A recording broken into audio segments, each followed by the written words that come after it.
Welcome back to bit learning guys. आज हम लोग क्या पढ़ने वाले हैं? तो आज हम लोग पढ़ने वाले हैं कंप्यूटर लैंग्वेज, जो आपका नेक्स्ट टॉपिक है चैप्टर 1 का ही। इसमें क्या है कि सबसे पहले हमें कंप्यूटर लैंग्वेज को समझने के पहले अपना लैंग्वेज समझना होगा कि लैंग्वेज एक्चुअल में है क्या, जिसको हम लोग हिंदी में भाषा बोलते हैं। तो वो है क्या? तो लैंग्वेज क्या है? जैसे फॉर एग्ज़ाम्पल आपको हिंदी आता है, मुझे भी हिंदी आता है, तो हम लोग एक दूसरे के लैंग्वेज को ईज़िली समझ पा रहे हैं। मैं जो बोल रही हूँ आपको समझ में आ रहा है, आप जो बोल रहे हो मुझे समझ में आ रहा है। लेकिन इन केस आपको जर्मन आता है एंड मुझे सिर्फ हिंदी आता है, तब तो हमारी बातें नहीं हो पाएंगी। आप जो बोलोगे वो मुझे समझ नहीं आएगा एंड मैं जो बोलूँगी वो आपको समझ नहीं आएगा। यहाँ पे लैंग्वेज क्या करता है? एक ब्रिज का काम करता है, जिससे दो लोग एक दूसरे से बात कर सके, अपने एक्सप्रेशंस को, अपने थॉट्स को एक्सचेंज कर सके। ओके, बेसिकली इसमें इसी तरह से कंप्यूटर लैंग्वेज भी होता है। अब कंप्यूटर का भी एक अपना लैंग्वेज है, उसको अपने लैंग्वेज में ही समझ में आएगा जो उसको आप बोलोगे। अब मैं सिर्फ अगर हिंदी और इंग्लिश ही जानती हूँ, तो मुझे अगर कोई बंदा कुछ भी बता रहा है तो आइदर वो हिंदी में बोलेगा तो मैं समझूंगी, इंग्लिश में बोलेगा तो वो समझूंगी, या फिर मेरा जो लोकल लैंग्वेज है उसमें बोलेगा तो मुझे समझ में आएगा। इसके अलावा अगर उसने स्पेनिश में बोल दिया या फिर जर्मन में बोल दिया तो मुझे नहीं समझ में आएगा वो लैंग्वेज। सेम यही होता है आपका कंप्यूटर के साथ। कंप्यूटर को सिर्फ मशीन लैंग्वेज पता है कि उसको 0 एंड 1 के फॉर्मेट में समझ में आता है। अगर आप उसको 0 1 के अलावा कुछ और बोलोगे वो नहीं समझेगा, उसको कुछ समझ में नहीं आया कि आप क्या बोल रहे हो, सब कुछ नील हो जाएगा उसके लिए। ओके, लैंग्वेज हमारा ये होता है कि हम अपने एक्सप्रेशंस को, अपने थॉट्स को एक्सचेंज कर पाते हैं लोगों से। ये हमारा लैंग्वेज हो गया। सेम हमारा कंप्यूटर में भी सेम होता है। उसको समझने के लिए कंप्यूटर को जो लैंग्वेज आता है वो हमें जानना होगा, अदरवाइज़ हम कंप्यूटर से बात नहीं कर पाएंगे। ओके, लैंग्वेज भी हमारा डिफरेंट टाइप का होता है कंप्यूटर में। तो यहाँ पे मैं 5th जनरेशन लैंग्वेज तक बताने वाली हूँ। आपका यहाँ पे बस छोटा सा इंट्रोडक्शन ही दिया हुआ था आपके सिलेबस में। मैं बस ट्राई कर रही हूँ कि मैं इसको अच्छे से एक्सप्लेन कर पाऊँ, सो दैट आपको एक बेसिक अंडरस्टैंडिंग हो जाए कि हाँ ये है क्या लैंग्वेज, आखिर अगर कंप्यूटर में है तो उसको क्या बोल रहे हैं, लैंग्वेज कैसे हम समझे कि लैंग्वेज हो क्या रहा है कंप्यूटर में। ओके, लैंग्वेज सिंपल है, बट हाँ इसको थोड़ा सा समझते हैं कि ऐसे अभी सबसे पहला लैंग्वेज यहाँ पे अगर कंप्यूटर के डायरेक्शन में हम चले, कंप्यूटर का लैंग्वेज कैसे इवॉल्व हो रहा है। तो लैंग्वेज भले ही आपका कितना भी एडवांस हो गया हो, आज हम लोग 5th जनरेशन लैंग्वेज का बात करें, बट कंप्यूटर आज भी उसको 0 एंड 1 के फॉर्मेट में ही समझ रहा है। ऐसा नहीं कि मैं कुछ भी इंग्लिश लिख रही हूँ तो कंप्यूटर उसको इंग्लिश में समझ रहा है, नहीं। इंग्लिश में उसको समझाया जा रहा है, कुछ उसका टूल्स है, कुछ उसका ट्रांसलेटर है, उसके थ्रू वो समझ 0 एंड 1 ही रहा है आज भी। ये एक आप मतलब गांठ बांध के रख लो कि कंप्यूटर हमेशा 0 एंड 1 के फॉर्मेट में ही समझ रहा है, चाहे हम उसको स्पेनिश में लिख के दें, हिंदी में लिख के दें, उर्दू में लिख के दें, भोजपुरी में लिख दें, किसी भी लैंग्वेज में लिख के दे दें, वो 0 एंड 1 ही समझेगा। ओके, हमारा आता है पहला 1st जनरेशन लैंग्वेज, जिसको हम लोग 1GLs बोलते हैं। ये होता है आपका मशीन लैंग्वेज। ये सबसे पहला लैंग्वेज था, और इसमें क्या था कि जो हम इनपुट दे रहे हैं वो हम 0 एंड 1 के फॉर्म में दे रहे हैं, मशीन उसको तुरंत समझ जा रहा है। ओके, यही है मशीन लैंग्वेज। क्या है हमारा? 1st जनरेशन लैंग्वेज है। ये आपके एग्जाम में आ सकता है कि 1st जनरेशन लैंग्वेज क्या है हमारा, तो आपका आंसर होगा मशीन लैंग्वेज। ये कैसे अपना इनपुट लेता है? तो ये इनपुट 0 एंड 1 के फॉर्म में ही लेता है, जिसको हम लोग बाइनरी लैंग्वेज भी कहते हैं। ओके, ये हमारा 1st जनरेशन लैंग्वेज का हो गया डेफिनेशन, कि जो भी ये एंट्री ले रहा है, जो भी इनपुट ले रहा है वो 0 एंड 1 के फॉर्म में ले रहा है, इसके अलावा ये कोई और एंट्री नहीं समझ रहा है। ठीक है, इसका कुछ फीचर्स होगा। अगर 1st जनरेशन लैंग्वेज है तो ऑब्वियसली उसका कुछ तो होगा फीचर्स, इससे हम समझें कि हाँ इस फीचर ये इसके पास ये फीचर है, इसलिए क्या ये 1st जनरेशन लैंग्वेज कहला रहा है, हमारा मशीन लैंग्वेज कहला रहा है।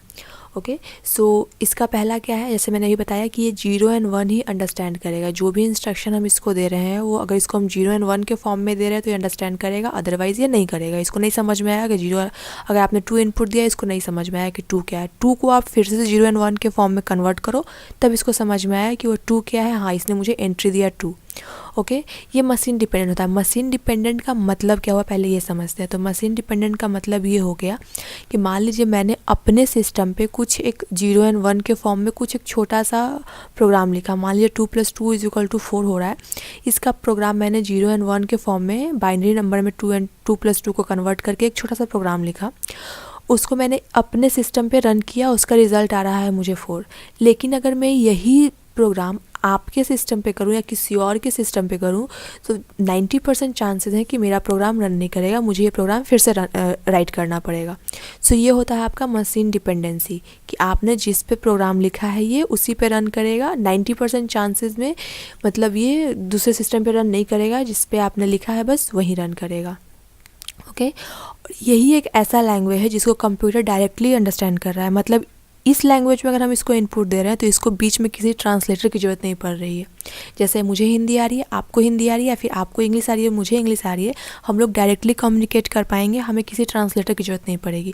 लेकिन अगर आपको जर्मन आता है और मुझे सिर्फ हिंदी आता है तो बीच में हमें एक ऐसा पर्सन चाहिए जिसको हिंदी और जर्मन दोनों आता है, तभी हमारा कम्युनिकेशन हो पाएगा। ओके, सो ये था हमारा फर्स्ट जनरेशन लैंग्वेज। अब आते हैं हम लोग अपने सेकेंड जनरेशन लैंग्वेज की तरफ, जिसको हम लोग असेंबली लैंग्वेज बोलते हैं।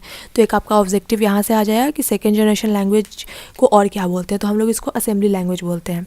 ये आपका फर्स्ट 1950 में डेवलप किया गया था। इसमें क्या होता है कि जो हम लोग बाइनरी फॉर्म में, जैसे मशीन लैंग्वेज में क्या था, 0 और 1 के फॉर्म में हम उसको इनपुट दे रहे थे, कंप्यूटर 0 और 1 ही समझ रहा था। लेकिन यहाँ पे क्या किया, हमने कुछ सिम्बॉलिक फॉर्म में यूज़ करने लगे। फॉर एग्ज़ाम्पल मान लीजिए, अभी आप इसको मान करके ही चलो, क्योंकि अभी मैंने बाइनरी कन्वर्जन नहीं पढ़ाया और ये आपके सिलेबस में भी नहीं है। आप जब ये आगे ये क्लासेस में जाओगे तो आपको ये पढ़ना होगा। तो अभी बस आप ये मान के चलो कि जैसे यहाँ पे मैंने एग्जांपल में लिखा है कि ऐड का बाइनरी नंबर 010 है, ठीक है। तो हम क्या कर रहे हैं, हम सीधे ऐड लिख के दे रहे हैं कंप्यूटर को, ठीक है। 010 हम लोग नहीं लिख रहे हैं। 010 हम लोग का क्या था, मशीन लैंग्वेज में था। लेकिन अभी हम लोग क्या करें, अभी हम लोग कंप्यूटर को बस ऐड लिख के दे दे रहे हैं। उसको समझना होगा कि ऐड ही मैंने कहा है वहाँ पे, वो उसको सब्ट्रैक्ट ना समझ ले। ओके, तो मैंने ऐड लिख करके दे दिया। अब सिस्टम क्या है, समझ रहा है कि ये ऐड ही है। तो उसके लिए क्या होता है कि हमें, जैसे मैंने बताया, कि हमें ट्रांसलेटर चाहिए होगा जिसको क्या हो, दोनों लैंग्वेज पता हो, असेंबली लैंग्वेज भी, मशीन लैंग्वेज भी।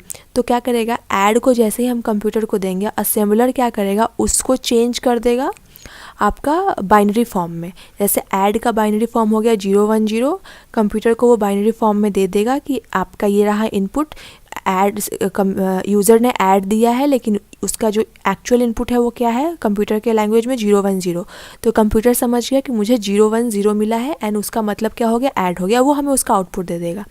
सो आई होप कि यहाँ पे आपको समझ में आएगा कि असेंबली लैंग्वेज में हमें एक ट्रांसलेटर का ज़रूरत पड़ा जो कंप्यूटर से बात करे। वो ट्रांसलेटर क्या है, वो ट्रांसलेटर आपका है असेंबलर। ओके, सो हम लोग अब सेकेंड जनरेशन लैंग्वेज के कुछ फीचर्स पढ़ लेते हैं। सो ये क्या है, सिंबॉलिक लैंग्वेज यूज़ करता है। जैसे आपका 0 और 1 जो है उसके जगह पे हम लोग ऐड लिख दिए, सब्सट्रैक्ट लिख दिए, तो उसका क्या होगा, उसका ये बाइनरी फॉर्म बना लेगा। मतलब ऐड का मैंने अभी बताया कि 010 है, तो उसका वो ऐड का 010 समझ लेगा वो अपने लैंग्वेज में। इसी तरीके से बाकी किसी भी चीज़ का, मतलब बाकी किसी भी नंबर का है, बाकी किसी भी कैरेक्टर का हमें बनाना होगा, तो वैसे ही हमें उसको बना कर देना होगा। और ये जो, जैसे ये डायरेक्टली कैसे समझ रहा है, तो ये जो असेंबलर है हमारा ट्रांसलेटर, वहाँ पे ये सारा कुछ पहले से फिट किया हुआ है। वहाँ पे हमें ये समझने का जरूरत नहीं है कि वो कैसे समझ रहा है। असेंबलर के पास अगर हम ऐड डालेंगे, वो उसका आउटपुट डाल देगा 010, वो कंप्यूटर के पास जाएगा, वो समझ गया कि इसका मतलब ऐड है, वो आपको ऐड आउटपुट दे देगा। ओके, सो ये है हमारा, ये मशीन डिपेंडेंट होता है। ऐसे हमारा फर्स्ट जनरेशन लैंग्वेज भी मशीन डिपेंडेंट है, ये भी आपका मशीन डिपेंडेंट है। आपने इस अपने सिस्टम पे कोई भी प्रोग्राम लिखा, 90% चांस है कि वो आपका दूसरे सिस्टम पे रन नहीं करेगा, आपको दोबारा वो प्रोग्राम रन करना पड़ेगा। जैसे भी मैंने आपको बताया कि इसको कन्वर्ट करने के लिए मशीन लैंग्वेज में हमें एक ट्रांसलेटर का ज़रूरत पड़ता है, जो क्या है, असेंबलर है। और एक यहाँ पे एक नोट है, लाइक जो हम लोग असेंबली लैंग्वेज प्रोग्राम क्या होता है, वो सोर्स कोड कहलाता है, और जब ट्रांसलेटर इसको ट्रांसलेट कर देता है तो ये ऑब्जेक्ट प्रोग्राम कहलाता है। सो अब बस इसको एक नोट की तरह याद रख सकते हो, मे भी एग्जाम में आ जाए। ओके, सो मैंने अभी सेकेंड जनरेशन का भी फीचर्स बता दिया। अब हम मूव करते हैं थर्ड जनरेशन की तरफ। तो थर्ड जनरेशन क्या है, हमारा हाई लेवल लैंग्वेज है। ओके, सो इसका मतलब जनरली हम लोग 1960 में इस लैंग्वेज पे काम करना शुरू हो चुका था। इसमें सबसे बड़ा प्लस पॉइंट क्या है, ये मशीन इंडिपेंडेंट है। मशीन इंडिपेंडेंट से हम क्या समझेंगे कि जैसे मैंने अभी अपने सिस्टम पे कोई भी कोड किया, 2 + 2 = 4 का एक सिंपल सा प्रोग्राम मैंने लिखा अपने सिस्टम पे, अगर मैं उसको आपके सिस्टम पे भी रन करूं तो वो रन हो जाएगा। मुझे उसके लिए फिर से दोबारा उस कोड को आपके सिस्टम पे लिखने का नीड नहीं पड़ेगा। ओके, और यहाँ पे भी है क्या है, अब ये हाई लेवल लैंग्वेज है, तो इसको भी ट्रांसलेट करने के लिए हमें कुछ चाहिए, ट्रांसलेटर चाहिए, क्योंकि आप इस चीज़ को मान के एकदम बिल्कुल 100% मान लो कि कंप्यूटर 0 और 1 के अलावा कुछ नहीं समझता है, कुछ भी नहीं समझता है। तो अगर इसको मुझे अपना हाई लेवल लैंग्वेज जो मैं इंग्लिश टाइप का है या कुछ मोर द बिल्कुल सिमिलर है इंग्लिश में से, तो उसको समझाने के लिए भी हमें उस लैंग्वेज को भी मशीन लैंग्वेज में ट्रांसलेट करना पड़ेगा। तो उसके लिए हमें ट्रांसलेटर चाहिए होगा। तो यहाँ पे 2 ट्रांसलेटर यूज होते हैं, एक कंपाइलर होता है, एक इंटरप्रेटर होता है। ओके, आप बस ऐसे मान के चलो, एक कंपाइलर होता है, एक इंटरप्रेटर होता है, 2 ये आपका ट्रांसलेटर हो गया हाई लेवल लैंग्वेज को कन्वर्ट करने के लिए, किसमें, मशीन लेवल लैंग्वेज में कन्वर्ट करने के लिए। और मशीन लेवल लैंग्वेज क्या है, जो 0 और 1 ही सिर्फ समझता है। ओके, सो यहाँ पे क्या है, कंपाइलर जो है वो फास्ट होता है, इंटरप्रेटर स्लो होता है। इसका रीज़न क्या है, कंपाइलर जो है वो पूरा प्रोग्राम जो है एक ही बार में एग्जीक्यूट करता है। आपका कुछ एरर आया तो वो एक ही बार में सारा कुछ बता देगा। लेकिन इंटरप्रेटर क्या करता है, आपका 4 लाइन का प्रोग्राम है तो वो एक एक लाइन पे जा कर के वो एग्जीक्यूट करता है। तो अगर मान लीजिए आपका पहले लाइन पे ही कुछ इशू आ गया, कुछ उस पर एरर आ गया, तो पहले ही आपको बता देगा कि यहाँ पे एरर है। तो फिर जब आप उसको रन करोगे तो फिर दूसरे लाइन पे आया तो वो बता देगा। तो ऐसे थोड़ा इसमें टाइम ज़्यादा कंज्यूम होता है एंड कंपाइलर में कम होता है। सो अगर ये चीज़ें ज़्यादा आपको समझ में नहीं आ रही हैं तो इतना कुछ सोचने का ज़रूरत नहीं है, क्योंकि आपको इसमें कुछ प्रोग्रामिंग लिखने का नहीं आएगा। बस हाँ, आ सकता है कि हाई लेवल लैंग्वेज को ट्रांसलेट करने के लिए हमें कौन सा ट्रांसलेटर यूज़ होता है, तो कंपाइलर एंड इंटरप्रेटर। ये भी हो सकता है कौन सा फास्ट होता है, तो हमारा कंपाइलर फास्ट होता है, इंटरप्रेटर स्लो होता है। ओके, सो यहाँ पे मैंने कुछ एग्जांपल्स दे रखे हैं जो आपका हाई लेवल लैंग्वेज का एग्जांपल है, जैसे सी हो गया, C++ हो गया, कोबोल, ये सब जो भी, कोबोल तो बहुत पुराना लैंग्वेज है, फोर्टन ये सब बहुत पुराना लैंग्वेज है, C एंड C++ हो गया, ये सब आपका मतलब हाई लेवल लैंग्वेज में आता है। ओके, सो अब हमारा इसका भी कुछ फीचर्स मैंने यहाँ पे ऐड कर रखा है। सो ये भी क्या है, मशीन इंडिपेंडेंट है। और मतलब हम लोग इसमें क्या करते हैं, इंग्लिश वर्ड्स या मैथमेटिक्स ऑपरेटर का यूज़ करते हैं प्रोग्राम लिखने के लिए। जैसा मैंने अभी बताया था कि जो हाई लेवल लैंग्वेज है वो सिमिलर है इंग्लिश लैंग्वेज के, जो तो यहाँ पे जो भी हम लोग इंस्ट्रक्शंस दे रहे हैं वो आइदर हम इंग्लिश वर्ड्स में दे रहे हैं या फिर मैथमेटिक्स का जो ऑपरेटर होता है, equal to, less than, plus, minus, इसको उसके फॉर्म में देते हैं इसको इनपुट। लेकिन ये समझेगा कैसे, 0 एंड 1 के फॉर्मेट में ही समझेगा। एंड 0 एंड 1 के फॉर्मेट में उसको कौन समझाएगा, तो कंपाइलर और इंटरप्रेटर उसको समझाएगा। ओके, सो थर्ड पॉइंट हमारा यही है कि मशीन लैंग्वेज में समझने के लिए इसको कंपाइलर और इंटरप्रेटर का जरूरत पड़ेगा। ओके, सो नेक्स्ट है हमारा क्या, 4th जनरेशन लैंग्वेज, जिसको हम लोग क्वेरी लैंग्वेज भी बोलते हैं। तो ये बस एक छोटा सा आप डेफिनेशन याद करके रखो, क्योंकि इसमें आपका कुछ ज़्यादा नहीं आने वाला 4th एंड 5th जनरेशन से। सो बस आप एक माइंड सेट रखो कि हाँ 4th जनरेशन भी है एंड 5th जनरेशन भी है। तो 4th में क्या है, इसको हम लोग क्वेरी लैंग्वेज बोलते हैं। इसका एग्जाम्पल होता है SQL, स्ट्रक्चर्ड क्वेरी लैंग्वेज। इसमें क्या होता है कि हमको क्या करना है उस पर यूज़र ज़्यादा फोकस करता है एंड आपको बिल्कुल मिनिमम रिक्वायरमेंट के साथ आपको आपका बेटर आउटपुट मिलेगा। यहाँ पे मतलब आपने कम एफर्ट लगाया एंड आपको एक बेटर आउटपुट मिल गया। थोड़ा कम आपको प्रोग्रामिंग लिखने का झंझट हुआ, लेकिन आपको आउटपुट बहुत अच्छा मिल रहा है। ओके, सो इसका फीचर क्या है, ये भी मशीन इंडिपेंडेंट है। आपने एक सिस्टम पे इसका कोडिंग किया, आपको उसको दूसरे सिस्टम पे भी रन कर लोगे, वो इजीली रन हो जाएगा। ओके, और ये एक दूसरा पॉइंट है, ये क्या है, प्रोवाइड करवाता है टूल टू डेवलप एप्लीकेशन। आप बोलोगे टूल क्या होता है, तो मैं सिंपल सा एग्जांपल दे रही हूँ, होप सो आपको समझ में आए। जैसे आप अगर माइक्रोसॉफ्ट वर्ड यूज़ कर रहे हो तो एक क्या है, वो एक एप्लीकेशन है। अब आपके दिमाग में आया कि ये जो माइक्रोसॉफ्ट वर्ड ने ऐसा एप्लीकेशन डेवलप किया है, मैं भी तो कर सकता हूँ या मैं भी तो कर सकती हूँ। तो उसमें क्या होगा, आपका एक होगा कि हाँ मुझे भी ऐसा ही डेवलप करना है। तो ये जो 4G लैंग्वेज है ये आपको वैसा एक टूल प्रोवाइड कर देगा, जहाँ पे आप जा कर के सिंपली कुछ ड्रैग एंड ड्रॉप्स होंगे या 2-4 लाइन का कोड होगा, कुछ हल्का मतलब मिनिमम एफर्ट के साथ आप उस MS वर्ड की तरह एक अपना आप वर्डपैड बना सकते हो, जिस पे आप बोलोगे कि हाँ ये वर्डपैड मैंने डेवलप किया है। सो ये टूल का मतलब वही है कि एक मुझे प्लेटफॉर्म प्रोवाइड कर दिया जहाँ पे मैं जा कर के मुझे कुछ डेवलप करना है तो मैं उसको डेवलप कर लिया। ओके, सो ये आप अगर इस चीज़ को सेकंड पॉइंट आपको नहीं भी समझ में आ रहा है, डोंट वरी, इतना कुछ है नहीं, आपके एग्ज़ाम में नहीं आएगा। बस ये मुझे लगा कि समझाना चाहिए तो मैं बस एक अपना इनपुट यहाँ पे दे रही हूँ।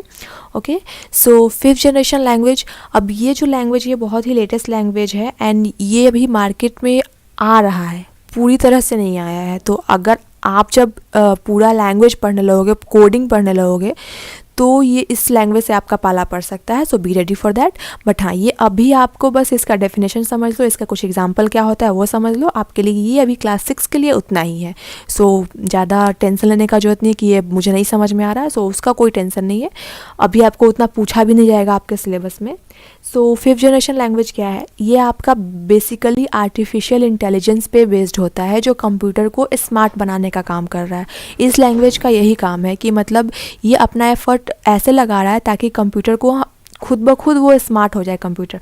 अब आर्टिफिशियल इंटेलिजेंस एंड कंप्यूटर खुद ब खुद स्मार्ट कैसे होगा, अब ये दिमाग में क्वेश्चंस आ रहे होंगे आई थिंक। तो देखिए, स्मार्ट कहने का मतलब क्या है, अगर आपको मैं बोल रही हूँ कि आप स्मार्ट हो, तो आप कैसे हो, आप चीज़ों को खुद से एनालाइज कर रहे हो, खुद से थिंक कर रहे हो, कुछ अच्छा है जो आप पढ़ लिए हो, उसको ग्रैप्स कर लिए, उसके बाद आप उसका एक आउटपुट अपने थॉट्स पे दे रहे हो। आपको उसके लिए किसी से पूछना नहीं पड़ रहा है कि हाँ, अगर मैं ये सम कर रही हूँ या कर रहा हूँ तो ये ऐसे सही होगा या नहीं होगा। आप उसके लिए अपना एक डेडिकेटेड रिजल्ट रखे हुए हो अपने माइंड में कि हाँ, मेरा जो रिजल्ट है वो सही है। तो स्मार्ट का मतलब वही हो गया। और आर्टिफिशियल इंटेलिजेंस का मतलब यहाँ पे हो गया है कंप्यूटर खुद से सोचना शुरू कर दे। अब आप बोलोगे कि यह कैसे हो सकता है, तो ये हो रहा है बट अभी पूरी तरीके से नहीं हुआ है, इसमें प्रोसेस चल रहा है। कंप्यूटर खुद ब खुद सोचना शुरू कर दे कि हाँ, मेरे लिए क्या सही है क्या गलत है। तो ब्लंडर भी हो सकता है, बट लेट्स सी, वो फ्यूचर की चीज़ें हैं, देखते हैं किस हद तक कि आर्टिफिशियल इंटेलिजेंस जाता है। बट 5th जनरेशन लैंग्वेज का यही है कि वो बेसिकली आर्टिफिशियल इंटेलिजेंस पे काम कर रहा है। ओके, सो आई होप कि मैंने स्मार्ट जो है कंप्यूटर के टर्म में वो मैंने आपको अच्छे से समझा दिया, आर्टिफिशियल इंटेलिजेंस जो है उसको समझा दिया। स्टिल अगर कोई क्वेरी है तो आप मुझे कमेंट सेक्शन में पुट कर देना। एंड अभी आप एग्जांपल देख लो 5th जनरेशन लैंग्वेज का, तो एक प्रोलॉग करके है, OPS 5 है, मरकरी है। ये 3 जो है आपका 5th जनरेशन लैंग्वेज का एग्जाम्पल्स हो गए, तो आपके एग्जाम में भी आ सकते हैं, तो आप इसको अपने माइंड में रख सकते हो फॉर एग्जाम्पल। नेक्स्ट हमारा आता है graphical user interface. Graphical user interface का मतलब क्या हुआ कि आपको एक इंटरफेस मिल रहा है। जैसे आप अगर विंडोज़ सिस्टम यूज़ कर रहे हो तो आपके पास एक कंप्यूटर का आइकन होगा, माई कंप्यूटर का आइकन होता है, डॉक्यूमेंट का आइकन होता है, डेस्कटॉप का आइकन होता है। तो वो कैसे है, तो उसका एक मुझे दिख रहा है सामने, एक ग्राफिक्स के फॉर्म में दिख रहा है कि हाँ, ये मेरा माई कंप्यूटर का आइकन है, मैं इस पर क्लिक करूँगी तो मैं माई कंप्यूटर ओपन होगा। ओके, सो ये वही है। ये लैंग्वेज क्या करता है, आपको एक ऐसा ही कुछ ग्राफिकल यूज़र इंटरफेस प्रोवाइड करेगा जहाँ पे आप कुछ ड्रैग एंड ड्रॉप करके चीज़ों को डेवलप कर सकते हो। तो वो ड्रैग एंड ड्रॉप जो है वो आपको नेक्स्ट क्लासेस में या उसके नेक्स्ट क्लासेस में पढ़ने होंगे, तो उसका टेंशन नहीं लेना है, बस समझ लेना है कि ये वही है।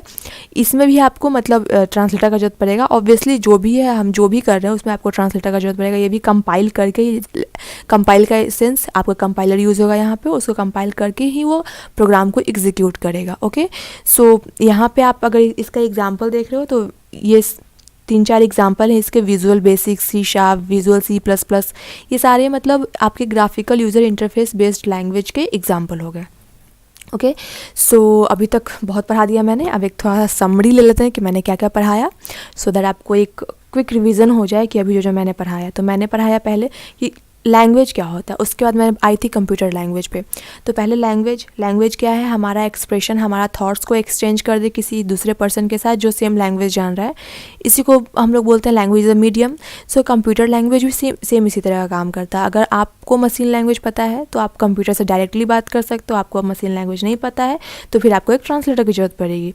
अब इसमें हमारा क्या हो गया, टाइप्स ऑफ लैंग्वेज में मैंने डिफरेंट टाइप्स ऑफ लैंग्वेज पढ़ा है। इसमें पहला लैंग्वेज मैंने क्या पढ़ाया था, machine level language. Machine level language क्या करता है, वो हमारा 0 एंड 1 के फॉर्म में ही एंट्री लेता है, वो 0 एंड 1 के अलावा कुछ नहीं समझता। सो ये हो गया हमारा मशीन लेवल लैंग्वेज। अब हम आते हैं असेंबली लेवल लैंग्वेज पे। असेंबली लेवल लैंग्वेज क्या कर रहा है कि वो हमें एक सिंबॉलिक फॉर्म में हम उसको एंट्री दे रहे हैं, लेकिन वो फर्दर क्या कर रहा है, असेंबलर जो ट्रांसलेटर है उसके थ्रू हमारा जो सिंबॉलिक फॉर्म का जो एंट्री है उसको वो बाइनरी फॉर्म में कन्वर्ट कर दे रहा है। बाइनरी फॉर्म क्या हो गया, 0 एंड 1 का वो फॉर्म हो गया। ओके, हाई लेवल लैंग्वेज क्या हो गया, हाई लेवल लैंग्वेज हमारा जो हो गया जिसमें हमारा C एंड C++ आता है, उसके लिए हमें होता है कि मशीन डिपेंडेंसी ख़त्म हो जाती है, हम लोग उसमें मशीन डिपेंडेंट नहीं रहते हैं। ओके, और इसके लिए हमें भी ट्रांसलेटर चाहिए, तो इसके लिए हमें 2 ट्रांसलेटर मिलते हैं, compiler and interpreter. Okay, query language मैंने बताया था, SQL होगा इसका एग्जांपल। फिफ्थ जनरेशन लैंग्वेज हो गया जो आपका आर्टिफिशियल इंटेलिजेंस में यूज़ हो रहा है। एंड GUI बेस्ड लैंग्वेज क्या हो गया, जिस पे आपको एक ग्राफिक्स मतलब एक आपको इंटरफेस मिल रहा है जहाँ पे आप चीज़ों को देख देख करके सीख रहे हो, उसको देख करके आप अपने लिए कुछ डेवलप कर रहे हो। सो गाइज़, आपका ये आज का कंप्यूटर लैंग्वेज का सेशन ख़त्म होता है। आपके क्लास 6 में इतना था, मैंने बताया, मैं ट्राई की हूँ कि बहुत अच्छे से एक्सप्लेन करूँ, बट स्टिल कोई डाउट है, कोई भी क्वेरी है तो आप मुझे कमेंट करो, मैं क्वेश्चन का आंसर करने का ट्राई करूँगी। एंड कुछ अगर आपको नहीं समझ में आता है, कोई टर्म नहीं समझ में आता है, तो उसके लिए भी आप कमेंट करो, मैं उसका भी आंसर करूँगी। Okay, so thank you for watching this video, stay tune, thank you. Thanks for watching this video guys. अगर आपको वीडियो अच्छा लगता है तो प्लीज़ लाइक कीजिए, अपने queries and doubts comment section में पुट कीजिए, एंड या अपने वैल्यूएबल फीडबैक हमें दिए ताकि हम अपने आप को इम्प्रूव कर सकें। And for such regular content please subscribe our channel bit to bit learning. Happy learning, thank you.